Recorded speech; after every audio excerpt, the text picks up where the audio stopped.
आयोजन का तो मकसद ये है कि न्याय जो है सबको मिलना चाहिए और जो व्यवस्था यहाँ सरकारों ने बना रखी है इस व्यवस्था में चेंज किया जाए, क्योंकि यहाँ के जो मूल निवासी हैं, जो मालिक हैं, उनको नौकरों की तरह ट्रीट किया जा रहा है। उनको नौकर भी नहीं समझा जा रहा, उससे भी नीचे पाए पे रखा गया है। और जो विदेशी लोग बाहर से आए हुए हैं वो यहाँ पे राज कर रहे हैं, जिनका यहाँ पे कोई अधिकार ही नहीं बनता है।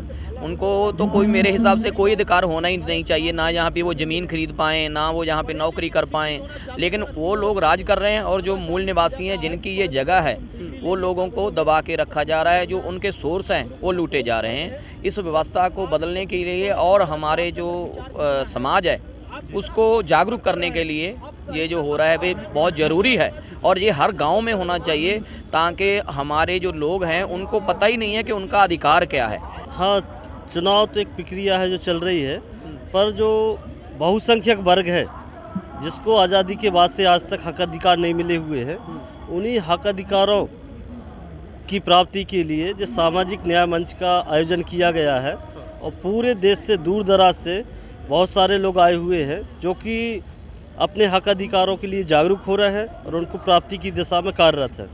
मैं वर्तमान में ओबीसी महासभा का जबलपुर संभाग अध्यक्ष हूँ, और हम लोगों को जगा रहे हैं, और एक एक व्यक्ति को जब तक हमारे लोगों को हक अधिकार की जानकारी नहीं होगी, और उसी जानकारी के अभाव में अभी तक हमारे लोग संघर्ष नहीं कर पाए हैं। ये यहाँ पे दिल्ली के रामलीला मैदान में जो आयोजन किया गया है, ये न्याय अधिकार जो मंच का आह्वान किया गया है, तो अपने समाज के लोगों को एक तरफ से जागृति चेतना फैलाने के लिए, और हमारा बहुजन समाज जो है आज देश बहुजन समाज के साथ मतलब 90% जिसको हम कहते हैं 15 बनाम 85 को, तो 15% जो लोग हैं यहाँ पे देश के अंदर सत्ता पे बैठे हुए हैं, और सत्ता को चलाकर सारी तंत्रों पे उन्हीं का कब्जा है, और 90% जो लोग हैं यहाँ पे भटक रहे हैं, उनको अधिकार नहीं मिल रहा है, न्याय भी नहीं मिल रहा है, लोग तरस रहे हैं। तो हमारे कहने का मतलब कि आखिर ये विडंबना क्या है, सरकार क्या चाहती है? ये वाली हिटलर वाली नीति अपनाना चाहती है कि उन्होंने 60 लाख यहूदियों को मरवा दिया, या सरकार इनके आंदोलन को ध्रुवीकरण तो कर भी रही है।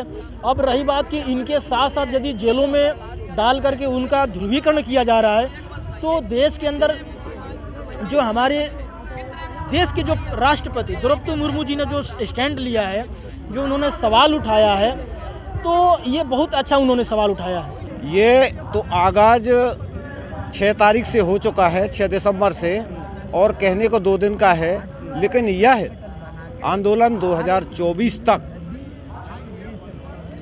निरंतर चलता रहेगा। जब तक हमारे न्याय और प्रतिनिधित्व की लड़ाई संपन्न नहीं हो जाती, तब तक ये महासम्मेलन चाहे गांव की गलियां हों, शहर हों या राजधानी हो, सब जगह चलेगा। ये क्या मकसद क्या है?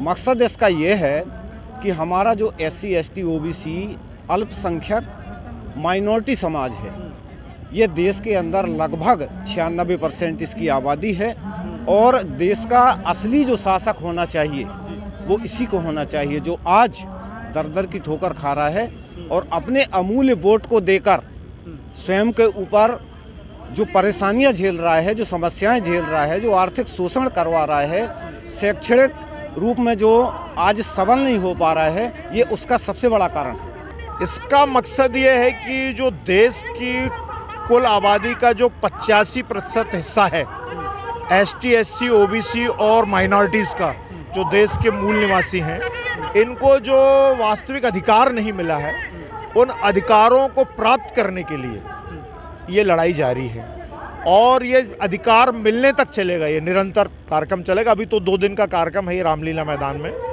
पर ये प्रदेश स्तर पर, जिले स्तर पर, और वापस से फिर से हमारा अगला अधिवेशन फिर होगा। जिस अधिकार की आप बात कर रहे हैं, ये मिलेगा कैसे? ये मिलेगा जब हमारे लोग संसद में पहुंचेंगे, हमारी वहाँ भागीदारी होगी। जो ग्रुप A और B की जो उच्च स्तरीय ऑफिसर्स हैं, जो प्रशासनिक सेवाएं हैं, इसमें हमारे लोगों को पर्याप्त अधिकार मिला नहीं है।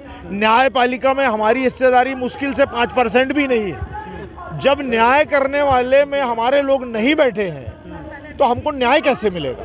इस सम्मेलन का आयोजन का कुछ मकसद है, जो प्रमुख बात है कि बैलेट पेपर से इलेक्शन हो, ईवीएम से बंद हो, क्योंकि अब जनता ये मानती है कि ईवीएम ऑपरेट की जा सकती है और भारतीय जनता पार्टी की जो जीत रही है वो जनता की वोट से नहीं जीत रही है, ईवीएम की मशीनों से जीत रही है। दूसरी बात, यहाँ जातीय जनगणना कराने की मांग को लेकर लोग आए हैं। तीसरी बात है कि पार्लियामेंट ने एक कमेटी ने पास किया है प्रस्ताव कि मशीनों की मेहनत से, प्राकृतिक साधनों के कारण जो धन पैदा हो रहा है उसमें एवरेज इनकम का आधी रकम लोगों के खाते में भेज दिया जाए, या तो सरकारी नौकरी दिया जाए या 8,000 रुपये महीना उनके खाते में दिया जाए। इस मांग को लेकर आए हैं।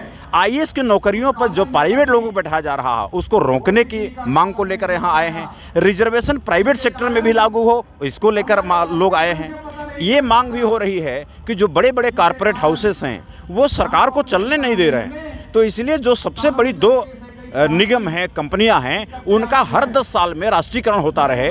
तो इतनी पावरफुल कोई कंपनी नहीं हो पाएगी कि वो संविधान को नष्ट कर दे या अपना कठपुतली प्रधानमंत्री बना दे या मुख्यमंत्री बना दे।